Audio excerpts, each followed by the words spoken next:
بسم الله الرحمن الرحيم.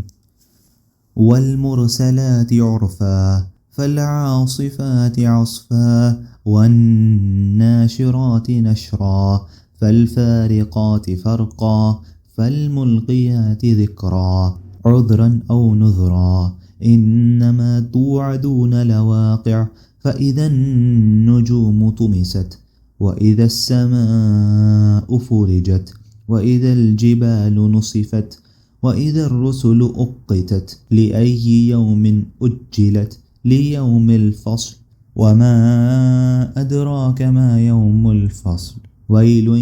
يومئذ للمكذبين ألم نهلك الأولين ثم نتبعهم الآخرين كذلك نفعل بالمجرمين ويل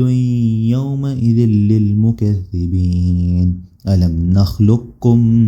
من ماء مهين فجعلناه في قرار مكين إلى قدر معلوم فقدرنا فنعم القادرون ويل يومئذ للمكذبين ألم نجعل الأرض كفاتا أحياء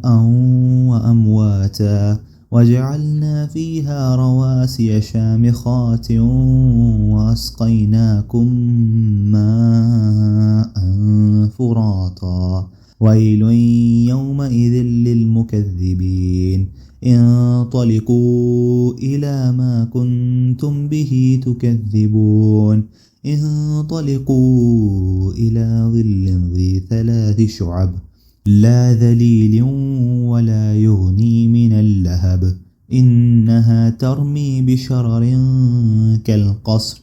كأنه جمالة صفر ويل